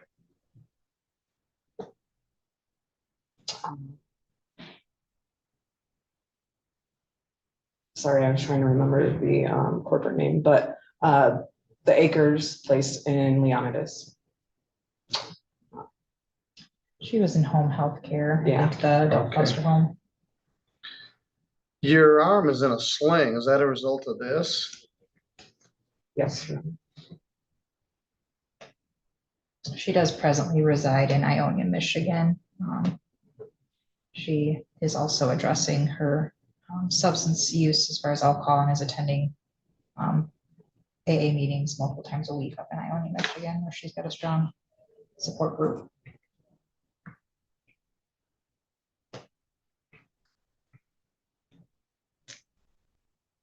No, I don't have a criminal history in here. Are you on probation or parole? No. She reports to me that her only criminal history is traffic offenses, so. What was going on? Why you're so lit up in the middle of the afternoon on a Saturday? Drinking to deal with feelings. We were going to the lake, but things changed. Yeah, it's actually not a very good solution to the question. Mr. O'Bear, what's your thought here? On the criminal history we show an arrest for domestic violence in Las Vegas in 2019 and a 2024 case for MDOP that was dismissed. She was extremely drunk. She was assaulted towards law enforcement. I think that warrants additional jail time. I'd ask the court to impose a 14-day sentence.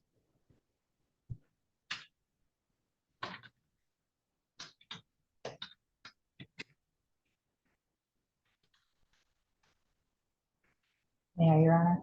Yes. Thank you. As I indicated, Ms. Kummer does live in Iowa, Michigan, so she is significantly out of county at this time. She's staying with friends while she works to get back on her feet. As the court can see, she does have a physical injury she's dealing with, so she's unable to work at this time.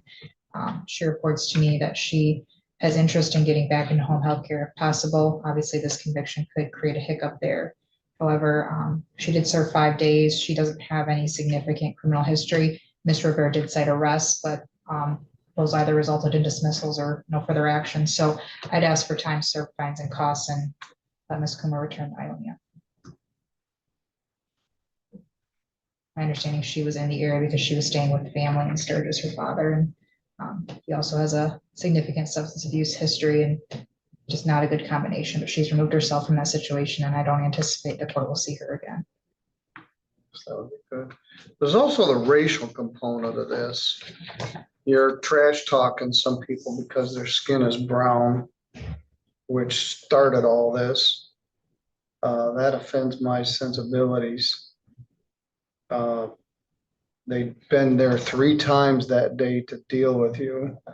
You have an unpaid ticket. Leaving the scene of a property damage accident. Pled no contest in April of 2024.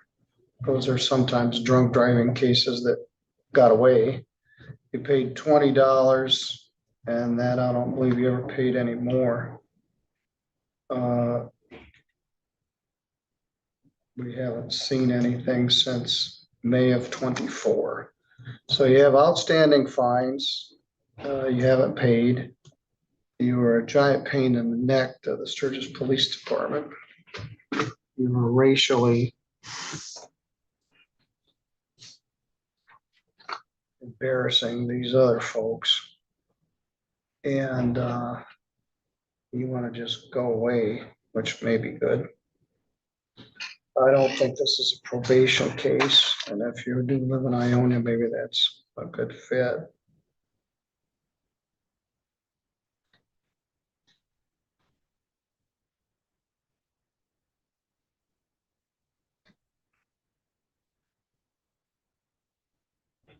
I think I have $100 of bond.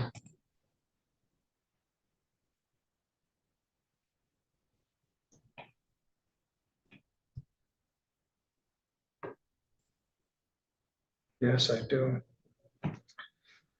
All right, there's a 0 fine, $75 crime victims' rights fee, $50 state minimum fee, and $150 attorney fee. That's $275. I have $90 of bond. The court keeps 95 or 10% of a 10% bond. You're $165.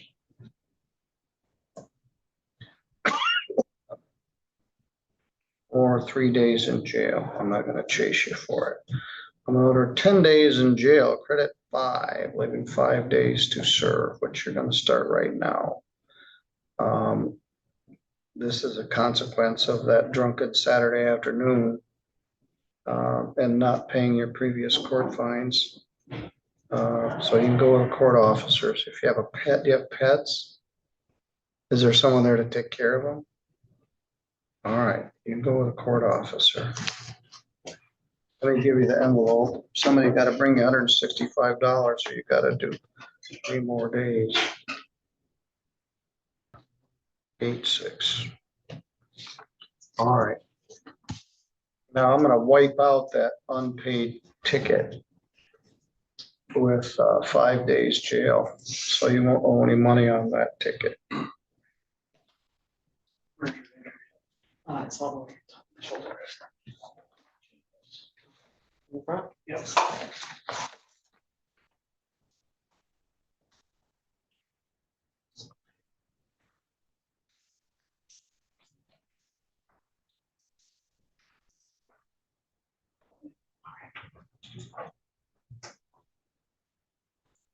This is 2 files from ordinance pretrial on Brendan P. Keel.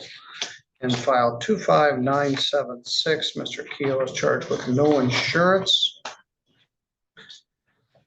and a registration plate violation. The assistant prosecutor met with him and he's going to plead to no proof of insurance and allowing another to violate the motor vehicle code. The other case is 2511250T. These both allegedly occurred on, one is May 25th and one is June 13th. So the no insurance and no plate charge, they're going to dismiss no plates.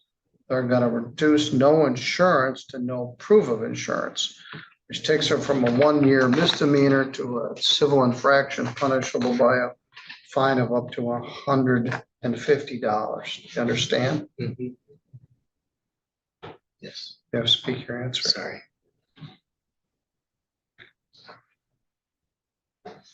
On that day, May 25th, were you driving a car without having proof of insurance in the car? Yes. All right. Where are you going? Do you remember?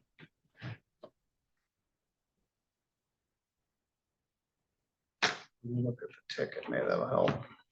Does it say where? That was the no insurance one. I'm trying to remember which time that was.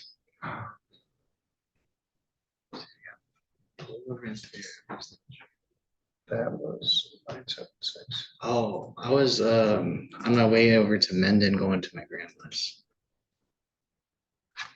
Long Neck Road. Who's your grandma? Deborah Franks. Yeah, I think you told me that before. All right, that's $150 fine. It's due within 30 days, which would be August 15th. Can you pay that in 30 days? Would I be able to pay it today? Yeah. Just to get it out of the way. Very good. All right, in the other case, no operator's license.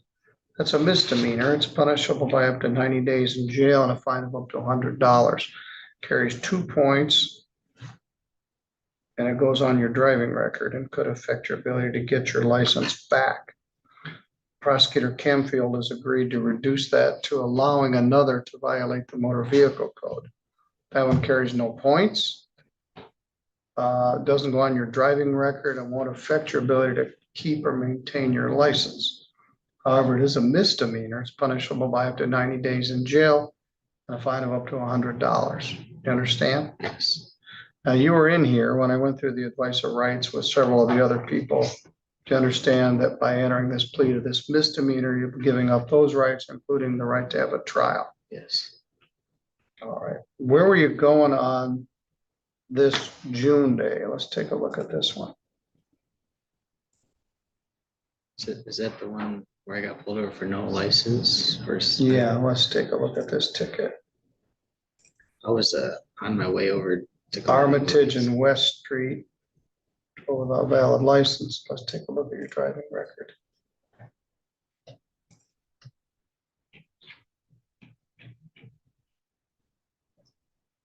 Suspended from Indiana stuff. And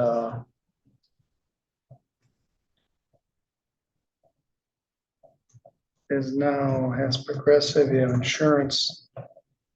Work at Morgan Olson. So have you got your Indiana license straightened out? Yes, I have the paper here. You saying have it's valid license now? Yeah, Indiana or Michigan? Indiana still. I'm working on getting my Michigan license currently. All right, well, the good news is this isn't gonna go on your driving record. If this no ops hit, it would pull the plug on that. So the fine on this one, $75.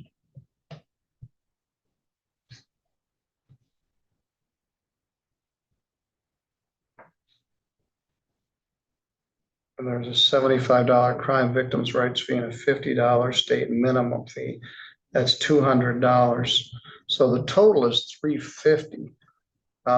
If you can pay it all today, great. Otherwise, I'll give you, you can pay it all right now? Yeah. All right, very good. I can't tell you the last time I had $350 in my wallet. I work hard. I guess so. Right now I have $4 in my wallet. Goodness. All right.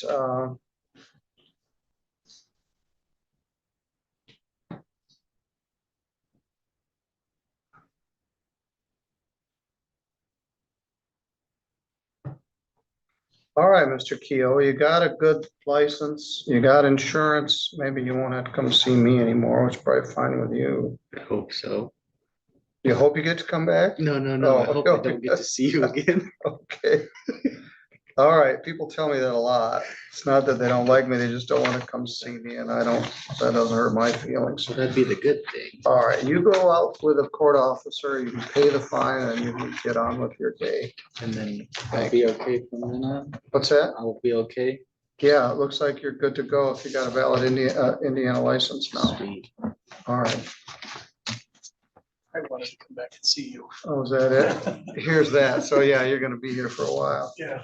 You got some experience. We're gonna have to teach him some things. So Yeah. you can anticipate what's happening. All right. All right, Deputy Bingman's been here a long time. Johnny Estelle Hannah. Came down from.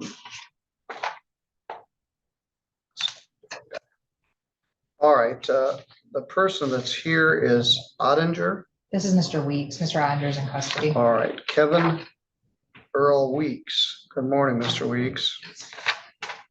Good morning. Kevin Carl. Kevin Carl with a K. I'm sorry. Go ahead and have a seat next to your lawyer. I'm at the point where I can drive without glasses and I can kind of read without glasses. But my days are numbered. And sometimes I have trouble reading the numbers on them. Just trying to see how much money you owe me.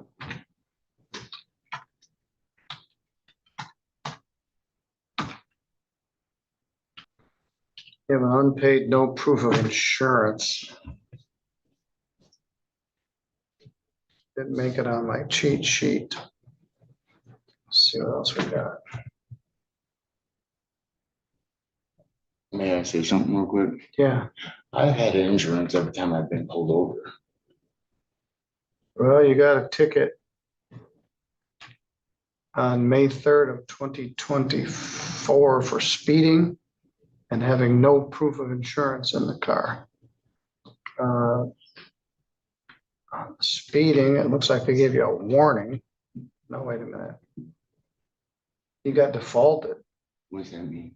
It means you didn't answer the ticket and they just showed it. It just entered. And regarding the no insurance. Yeah, you blew that off too, and they just entered a default. And they sent you a fail to comply with judgment notice on January 6th. So you got a ticket on May 3rd of 2024, and then now, let me make sure I got the right guy. You 41? Yeah. So how do I take care of it? You can go out to the counter and see the ladies. Okay. And then you have this case. What was that one for? All right, in this case, you're charged with larceny in a building. Let's take a look. In the old days, Mr. Weeks, they used to suspend your license for not paying tickets, which I completely agree with. Yours is a fail to answer citation, meaning you got a ticket and you didn't ever address it, and they entered a default. They used to suspend your license for that, which I think they still should, but they changed the rules. There's another one called fail to comply with judgment, where you enter a plea and then don't pay the fine.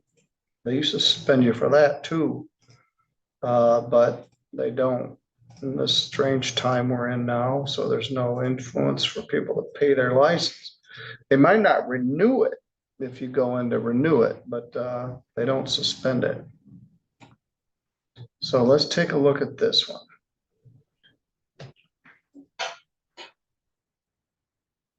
It's alleged here that on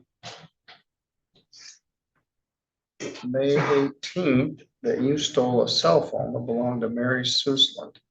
You're charged as a fourth habitual offender, alleging that you have at least 3 prior convictions, which I believe this makes it a 15-year maximum. So let's take a look. It's alleged, darn it, that you were at Walmart and somebody set their phone down and you took it.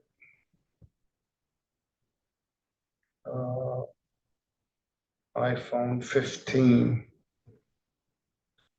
I saw you here this morning. You got here real early, like 7:15. I did.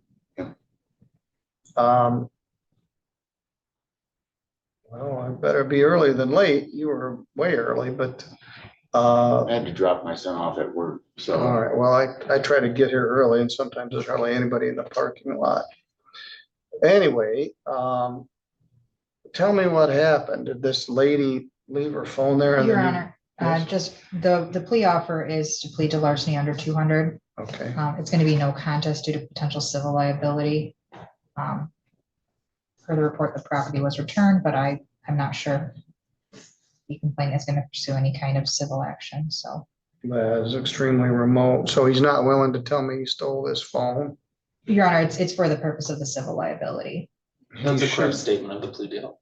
What's that? That's a correct statement of the plea deal. Okay, well, if the prosecutor doesn't object, I guess I'll accept that. Thank you, Your Honor.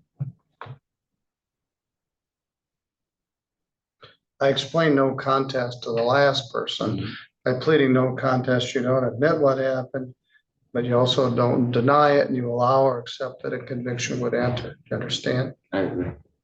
And anybody threaten you to get you to plead to this? No, sir. Promise you anything? No. So there's high definition video everywhere, including at Walmart. And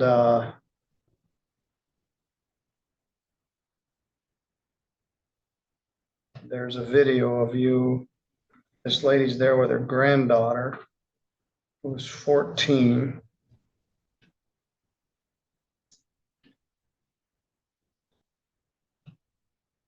Anaya Copley.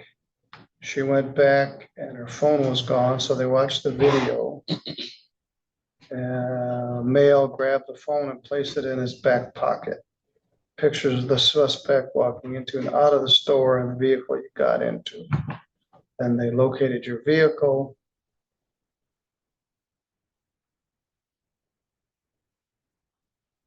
Kevin Weeks.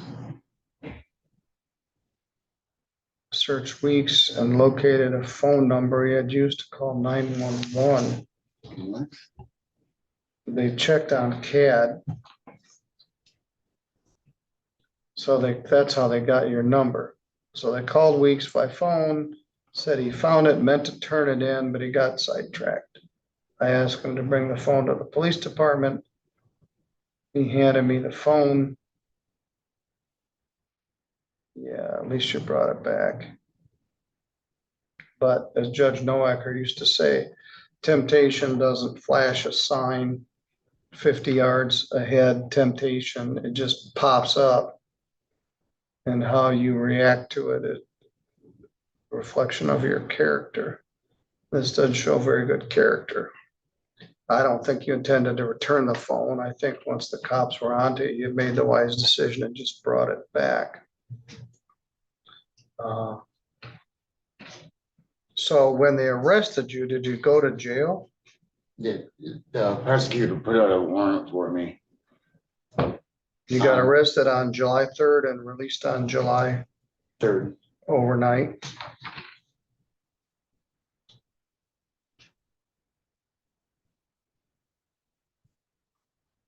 What do you do, sir? What's your occupation? I'm actually disabled. I gotta have another back surgery.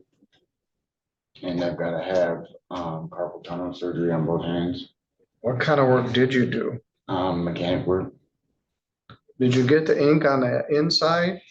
No, I didn't. I did it out here when I was like 18. I'm not a big fan of face tattoos, but I'm not either. I wish I wouldn't have got them, honestly.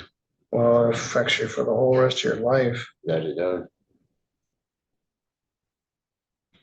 I'm gonna call it 1 day jail credit, 1 day. I want you to pay your old damn fine too. $75 crime victims' rights fee, $50 state minimum fee, $150 attorney fee. Can you pay that in 30 days or need a payment plan? I need a payment plan because I'm on disability per month. All right, I'll put your traffic ticket on the payment plan also. I appreciate it.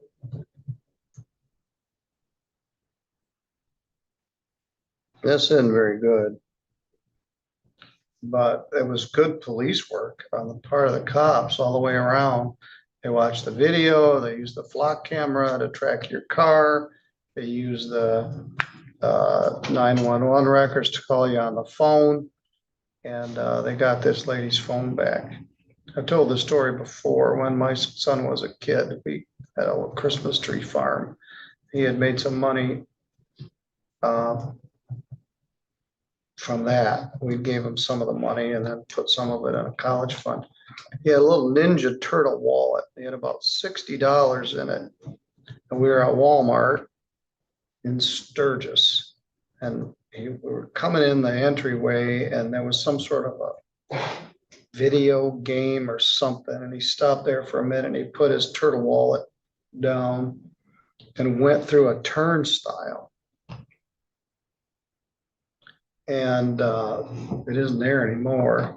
And then I could see disaster coming. So I had to go back out and around. Somebody stole my son's turtle wallet with $60 in it. That's made me mad ever since. I'm sure these people felt the same way. He was about 11. Some a-hole took his money and his turtle wallet within like 40 seconds of the time he set it down. That's what you were doing.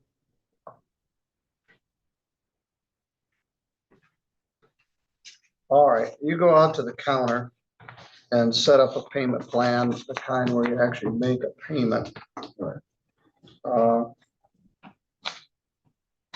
You're also barred from Walmart for 1 year.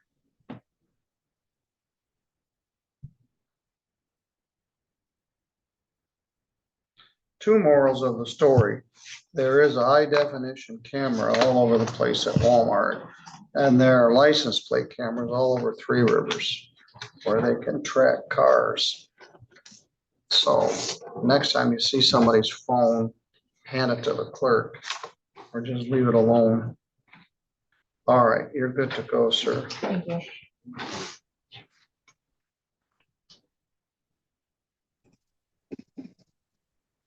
Good morning, sir. Are you Joshua Adinger? Yes, sir. This is Judge Middleton. I'm up here at the courthouse. Also here is your lawyer, Jordan Yancey, or Yeah. Jordan Hart. And Mr. Joshua Robert from the prosecuting attorney's office. Mr. Ottinger, this file number is 251289FY. You're charged with assault with intent to commit great bodily harm. That's a felony. It's punishable by up to 10 years in prison. You're also charged with interfering with a crime report or 911 call and domestic violence. Domestic violence is a misdemeanor. It's punishable by up to 93 days in jail and a fine of up to $500.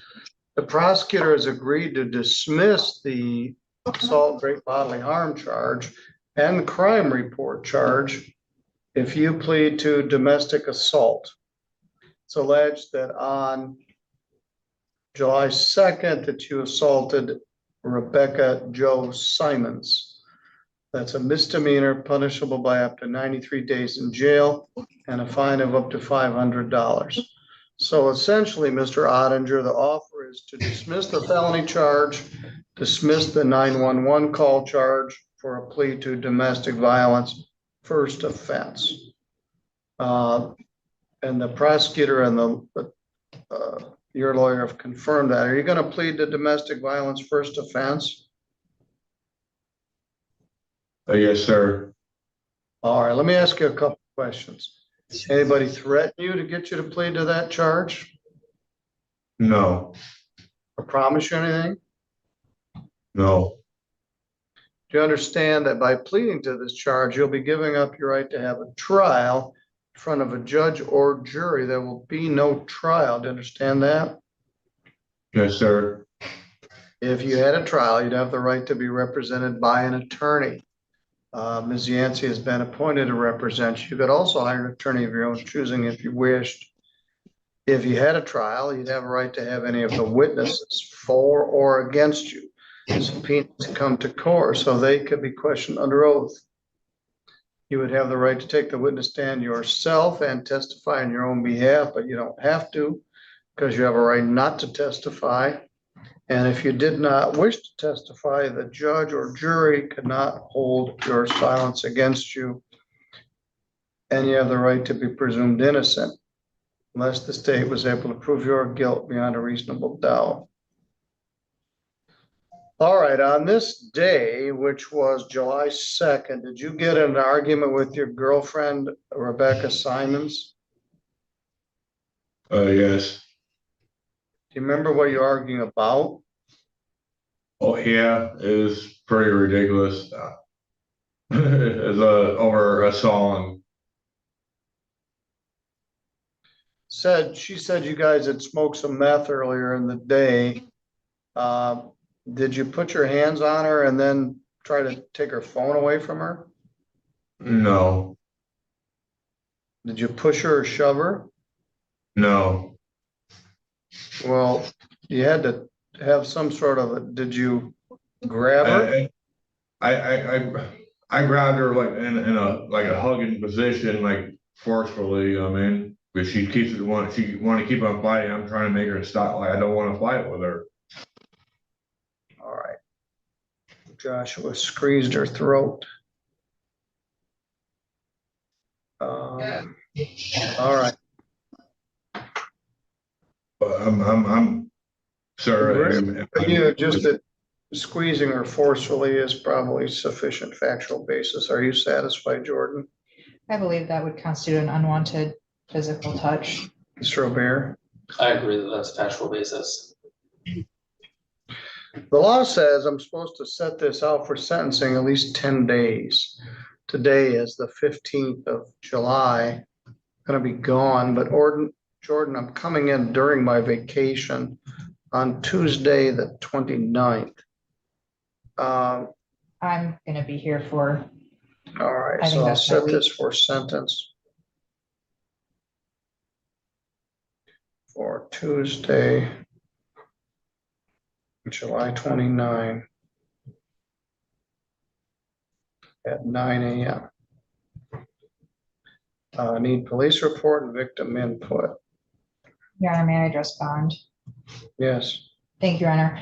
Mr. Adinger has been in custody for a significant amount of time. His bond is currently set at a cash bond. He's unable to post. He reports having ties to the area and would be able to stay at an address and charges with a friend. That friend would be able to help transport him to court. I understand he's got an upcoming case with Mr. Gibson. I don't have the details on that.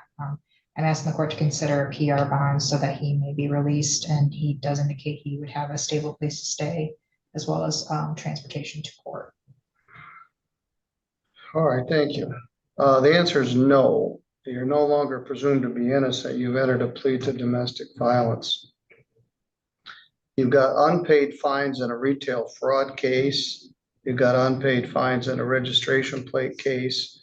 Your address is listed as homeless. You were smoking methamphetamine with the complainant before this happened. And my fear is if I put you back out there, you're just going to get in trouble again before I see this. You also have another charge pending. Yes? If I may, I'm having trouble here in the county myself with other inmates, and they don't leave me alone, man. Sir. All right. I don't want to call it. All right, I'll talk to jail staff. You want to get isolated? I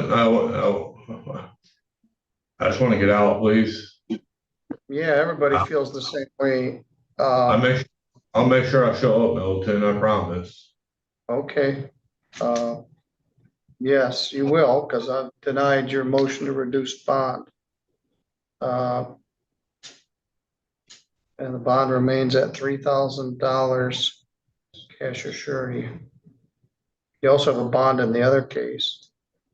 Okay, what case is that, sir? That's the malicious destruction of property case that Mr. Gibson represents you on, set for next Thursday in front of Judge Pattison.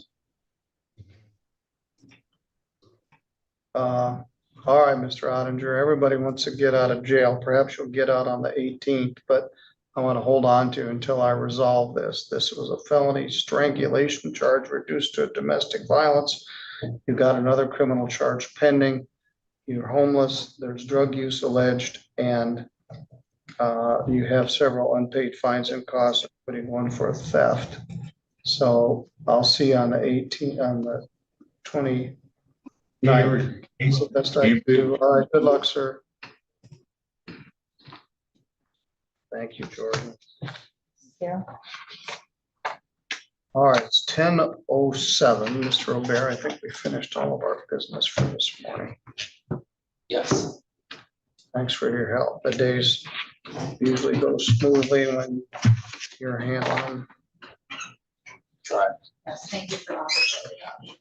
And when Jordan's on duty, she only gets like 3 cases, so that makes it easier too. 3 cases, but she resolved them all, so. We did. I think we did resolve everything. So thank you. I'll see you guys all. All right. Thank you. I think that, thank you. I think that completes my morning.